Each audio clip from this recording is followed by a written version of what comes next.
People that work in the wedding industry, have you ever seen a couple and immediately thought this ends in divorce? Why? Photographing the groom and you see his eyes light up when a guest arrives. You look over and it's a cute woman in a short dress. He smiles, walks up to the woman, picks her up and swings her in his arms. Best smile I captured of the groom all day. Marriage didn't last 6 months from what I've heard. Whoa, that's really sad. I agree. They hired 1 primary and 2 secondary photographers to capture the event. Huge wedding party, I think it was like 20 people. They had over 100 people attend a huge church wedding. I couldn't hardly get emotion from the bride or groom. It was like there was something going on the entire time. The bride seemed really nervous. Groom just didn't show emotion. I did the best I could given what they would give me. Then that happened, before the wedding, as the guests were arriving, and right in front of the church and everyone. She could have been a lover, a best friend, or a family member. Who knows? It was just really weird to finally see his reaction, and nothing like that for his bride. I went to a wedding where these two appeared madly in love. I've known them since college. They were always acting like kids in love. The passion and emotion just oozed from them. A week after the wedding, one of my other friends said he had sex with the bride in their hotel room the day of the wedding, while the groom party was golfing. He had just met her a couple of days earlier. Right after the honeymoon, they went back to having an affair. She got pregnant. Marriage was over within months. Maybe 5 or 6 months. The oddest sequence of events. You just never know what's really going on in relationships. Butthole move by the bride and the friend. That sounds like one we went to. The groom was walking around holding hands with a woman who wasn't his wife. A year or so later he left his wife for her. At a wedding when the I do's came, the groom said, "I guess." This may be the biggest oof on this entire comment section.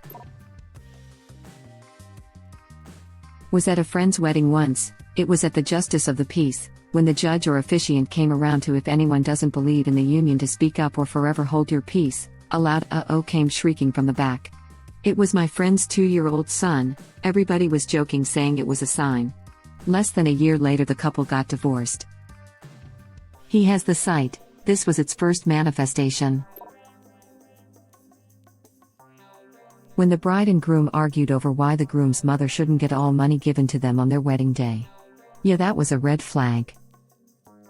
Ha ha ha, my ex tried to convince me to let his mum take the money that night and we'd collect it the next afternoon when we got back from our hotel stay.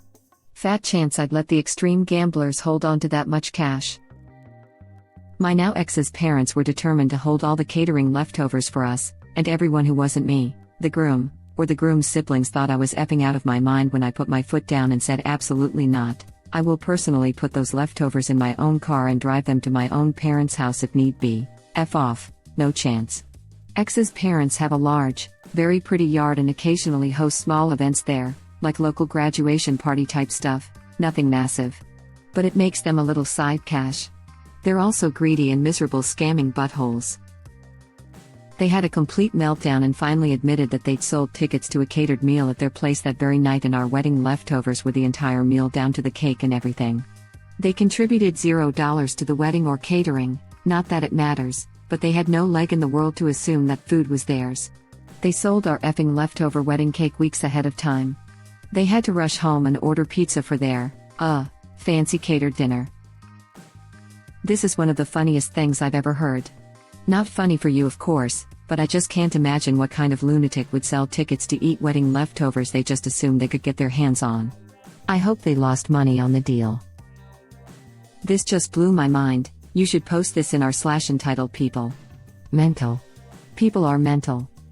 Reddit link. You should have seen my face when I discovered the narcissist parent sub. It is them to a effing T. Once they admitted what was up, I knew exactly what bullcrap they would have pulled once we discovered our leftovers were gone. Some crap about why don't you love us, family helps each other out, why do you want us to be sad and poor, we were honoring your wedding by sharing it even further, blah blah. We were honoring your wedding by sharing it even further. My God. Say what? The nerve. One of my close friends asked everyone to give cash or gift cards instead of presents, because they already had a house with everything they needed. At the reception, her dad stands up for his speech and offers the gifted money to the Buddhist temple where their family went. My friend was mortified, her husband got super angry, but it was done. There must have been 200 plus people at that wedding. That temple got a huge donation. But why did they let that happen? I mean, yeah, the dad said that, but why did they just give him the money to donate? Ever heard the expression, there are two sure ways of losing a friend, one is lending money, and the other is borrowing money? If there's one thing I've learned is that people get very uptight over money issues, and it's important to make everything clear and transparent so that everyone can agree on it, especially when it comes to a marriage or it can go sideways fast. The father of the bride make a dick move. I can totally sympathize with the husband. It was the third time the bride had hired me and all the guys had been carbon copies. She clearly had a type. The type wasn't working, but she wasn't going to let that stop her. She wasn't a quitter. Well, except for the previous marriages. Throw enough darts at the wall and eventually one will stick. Did you have to write the second and third guy's names on your hand? I had a client like this once. He had a very particular type. No clue how he managed to find 3+ of the same woman. Regardless, after I called number 2's name on accident, I had to start writing her name down on my hand to avoid that happening anymore. Real estate consultant. My sister introduced someone to my uncle and his new wife. She meant it like newly/recently wedded, but he understood it as new as opposed to his old wives, the next one, and he stormed out of the event. Seems me be one common factor in all these failed marriages. You. Do you have any friends her type? Sounds like a real moneymaker. Can't walk away from repeat business like that. They had a big fight the night before the wedding and were considering calling it off. Until the bride showed up 30 minutes before the ceremony, no one was sure if she would be there at all. The groom danced with his mom more times than he did with the bride. The bride was snippy and nitpicky with the staff all night. The word annulment was cast around and I hope to God they went through with it the next day because holy crap. Did they sign the papers at the ceremony? Usually those don't get filed until at least the next day. Came here to say this. Something Hollywood often doesn't consider is it is only official once papers have been filed. Edit. I cannot speak for every place, this was in the end blanket. This is Florida for reference. A few times as a photographer. The couple were usually fine, the families themselves were too different and combative. This is why my husband and I eloped. We keep our families as separate as possible. His side isn't bad and my paternal aunts and uncles are cool, so they would probably be fine. But, having my immediate family interact with his immediate family just makes me cringe. Think hardcore Republican versus suburban Democrats. This is why my husband and I eloped. We keep our families as separate as possible. Can you please talk to my wife? We're both from abusive, dysfunctional families. In the beginning we bonded over our commitment to escaping our families and their toxicity. I go to great lengths to keep my family out of our lives. She clings for dear life to her crafty, abusive family. This literally isn't what I signed up for. Why would I want to spend time with people who have emotionally abused and bullied my wife and crippled her self-esteem? I hate these people. Have y'all tried couples therapy? Or at least suggested you both go to individual therapy? It can be very good for recognizing unhealthy patterns. I second this. Personal therapy really helped me figure out how to make boundaries in my life. The premarital counseling we did also helped us figure out how we wanted to interact with each other's families. I empathize with both of you guys because it's hard to see someone you love bashing their head into the same wall, but also it's really hard to let go of familial relationships. Especially if there are events or weekly calls or something that are habitual. I knew I wanted to go no contact with my mom, but it took me 3 years to actually get to that point. It was baby steps. First explaining what I expected of her when we were talking and ending conversations whenever she ignored those expectations. Then I started blocking her number for longer and longer periods of time when she effed up. The breaking point of not talking to her at all was when my sister complained to me about her behavior. My mom was listening to my boundaries, But obviously she was still the same ugly person, just waiting to lull me into a false sense of security. Even after that, whenever I'm walking around a store or down the block, I get the urge to call her, because that's when we'd talk. It's hard, and I hope you guys can work as a team to build boundaries around your life together. Oh my god, yes. My fiancé would be married by now if the idea of our families actually meeting wasn't absolutely horrifying. I don't work in the wedding industry, but I have a depressing wedding story. I have a friend who I grew up with. She was always gorgeous and incredibly popular with guys, and I always thought she was a great person. As I got older, I came to realize she was actually extremely toxic in relationships and did better when she was single. She had been seeing a new guy for 2 months when one day I received a wedding invitation in the mail. Knowing her history, it was a massive red flag for me. I turn up to the wedding and it's at a gorgeous little backyard type wedding. It's spring and everything looks perfect. I greet her family and it's like I've turned up to a funeral, not a wedding. They're all extremely solemn, and when I ask about the groom, her mother rolls her eyes and says this is a mistake. Wedding commences, and as the bride comes down the aisle, her face is gray and like she would rather be anywhere else. They exchange vows while the bride does everything in her power to not touch her husband-to-be, even standing a solid meter away from him as they stand at the front. She actually cringes and looks away when he gets choked up, saying how much he loves her. When the priest announces the kiss, the bride takes a slow step forward and presents her cheek for him to kiss instead of her lips. No one cheers, it's just an awkward shuffling of feet and a few scattered claps. It was the worst wedding I've ever been to. They lasted about 3 months, before separating. Wow. Why did she even do it? Convenience, really, and fear of being alone? She was a little older and had always thought she would be married and have the whole white picket fence lifestyle before she was 25, but ended up getting married closer to 40?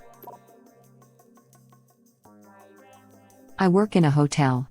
I came in one night to find the wedding was already wrapped up. It was supposed to go until 1 a.m. and it was 11 p.m., because the wedding couple had a fight and she went home with mom. At another one, they had a huge rehearsal dinner fight which spilled out into the lobby.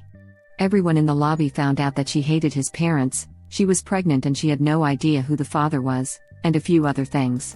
Half the guest list packed up and checked out the next day. They still got married. Wow. Scared of the other few things. What's left? You listed the top 3 worst things to hear at a wedding. I think maybe she insulted his job. I no longer remember what I was told. It was very clear that he loved her and she maybe did, but she was also a toxic person. Cheating with the best man was probably another. That's one of the only things that can match up with these 3. Groom's father. What? They still got married? That's crazy.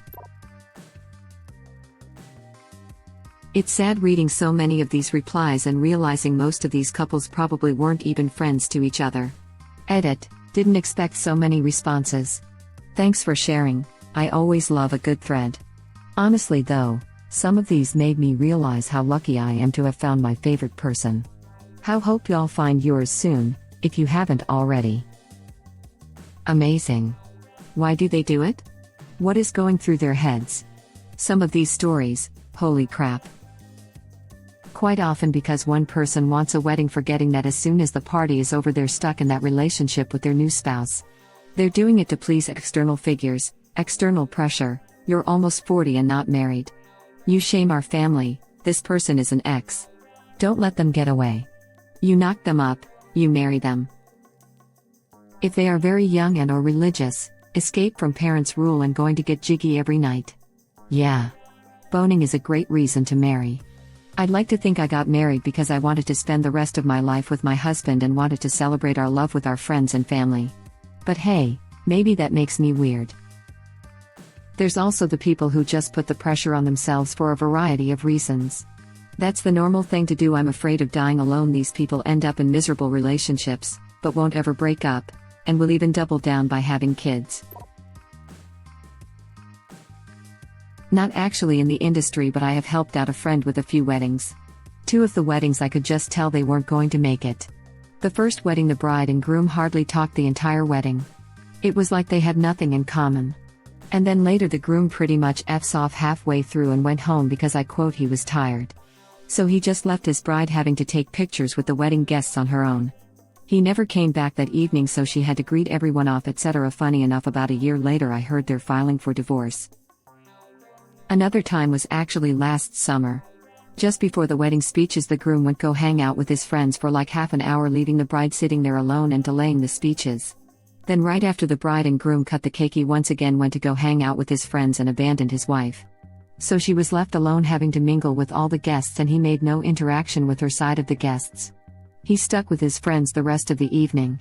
His wife basically had to go and beg him to come and take more wedding pictures. At one point in the evening he actually went for a drive with his friends for about an hour, and his wife had no idea where he was. I mean, I get wanting to mingle with your friends at your wedding, but to not even mingle with your wife's family or friends on your wedding day seems quite rude. Sounds like him and his buds were off getting baked. And rebaked. A drive for an hour? They were getting high. Wedding DJ here. Had a wedding a few years ago where the groom was a total dickhead. When it was his turn to make a speech, he refused to make one. When the bride's sister begged him to please make a speech, or at least just tell the bride she looks beautiful, he got up, took the mic, mumbled to her that she looks beautiful, and sat back down. When I left after the wedding was done, I was walking to my van with some gear, and I saw the bride sitting one side crying. Found out a few days later that the groom hit her 3 days before the wedding, and he tried to hit her at the wedding again when she asked him to not drink so much and pace himself. Damn, that's horrible. What a POS. Major POS dude was a dick to all the service providers that day. I bumped into the bride a year or two after the wedding, and she told me that they got divorced 4 months after the wedding. Good on her. Brahi the whole crap, not just a piece.